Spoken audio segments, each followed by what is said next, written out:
gentlemen. Thank you very much. The next speaker is Mr. Frederick Collin. Mr. Collin. Welcome. You have up to 5 minutes. Thank you.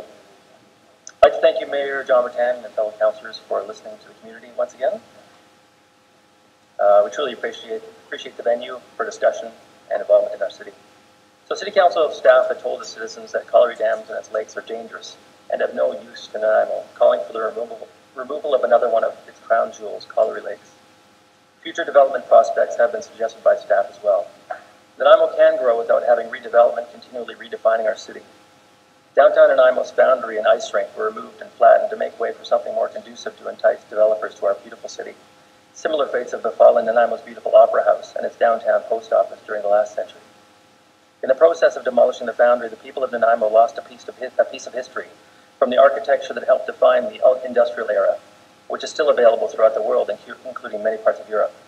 Councillor Kipp has lamented the loss of the boundary, as it could have been a public market like Granville Islands. Nanaimo was a strong part of the Industrial Revolution when the coal industry defined this intriguing little city of ours. Colliery Lakes, as city staff has stated many times, have outlived their reusefulness. They haven't been used for washing coal for many generations, but what has happened is that the lakes have been naturally repurposed and naturally absorbed into Nanaimo's current culture. Thousands of people use Colliery Lakes every year for adventures, relaxing, hiking, swimming. Young people walk through the park, couples get married alongside the lakes, fishermen catch food in their own community. Colliery Lakes have recently been added to a fishing app called iFish BC that lists lakes for fishers visiting Nanaimo. Go Fish BC stocks a lake with fish about 6 times a year, and the Fishing Buddies program teaches Nanaimo citizens how to fish at Colliery Lakes. And it is also home to one of the city's most successful off-leash dog parks. Why is a town so preoccupied with tourism so systematically dismantle its organic and real heritage at every opportunity presented by development that erases our history? We have discovered that Tourism Nanaimo doesn't know how many people visit Colliery Dam Park each year. Taking away Colliery Lakes will be another example of this short-sighted consideration to protect Nanaimo's originality and uniqueness, which is our collective history. Colliery Lakes is a historic example of our coal mining days repurposed into something wonderful to enjoy for residents and tourists alike, as a beautiful, safe lake that was once used to wash coal. Imagine yourself a tourist in our town for a moment. What would you suggest that they see? There's downtown Nanaimo, Newcastle Island, Westwood Lake, the downtown waterfront, and maybe these cool little lakes in Colliery Park. South Nanaimo that once were used in the coal mining days, but now they're a great place to unwind, swim, fish, picnic, explore, and let your dogs enjoy a dip. They're all a part of our history and our future as a growing city, and a collection place for future memories of your citizens. There is a quality inherent in Nanaimo that includes the history of its First Nations people, its coal mining, and its natural spaces. Colliery Lakes is an integrated environment that embraces our coal mining history with its current use as a local swimming hole for one of our most economically challenged regions, but a very important part of Nanaimo's population. It seems that Nanaimo City Council has some difficulty acknowledging its very interesting history and chooses instead on flattening it and finding foreign developers to bring their own revisions of what our city should be, which is usually wrought with very little imagination. Nanaimo needs to focus on places that both locals and tourists enjoy. Colliery Lakes is one of those places. The same things that support tourism should also support the decision that we have all made to live in Nanaimo. People don't live in a tourist city because it's a handy place to buy Nanaimo bars and souvenirs. People choose to live in Nanaimo for its natural landscape, its history, and its infrastructure. Basically, its livability. Harewood is largely the community that uses Colliery Park and its lakes.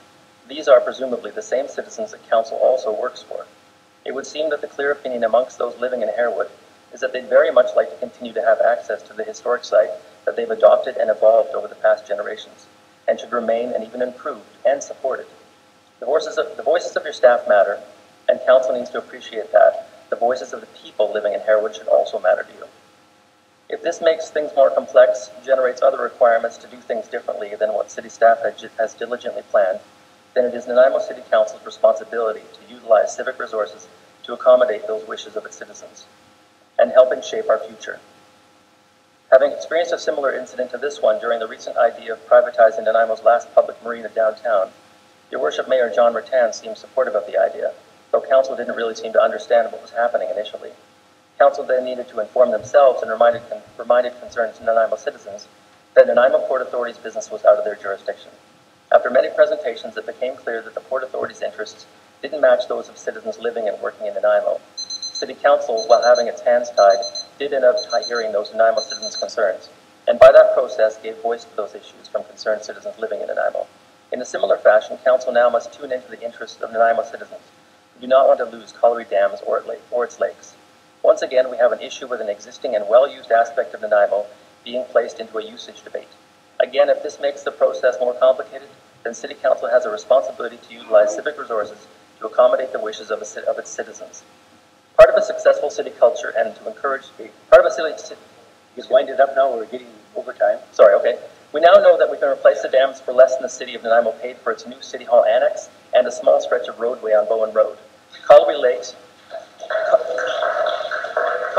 will respect the history of our coal mining heritage, the taxpayers who use the lakes for recreation, and for the quality of life which it brings to our city, and the reasons that people will choose Harewood and University District to live. If there are voices to trust as well as the voices of staff, one might guess that this might include citizens of Harewood. On the City of Nanaimo's current Harewood Community Plan project, Colliery Dam Parks and Lakes have been overlooked, but the comments pages are filled with pleas from residents to keep the lakes. It seems odd to ignore what should be becoming clear to Council. Nanaimo wants to keep Colliery Lakes.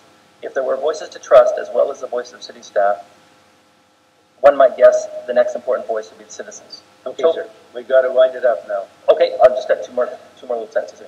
Toby Gorman, Nanaimo reporter, once wrote a Nanaimo News Bulletin article, and he said, "Nanaimo has kept its history hidden.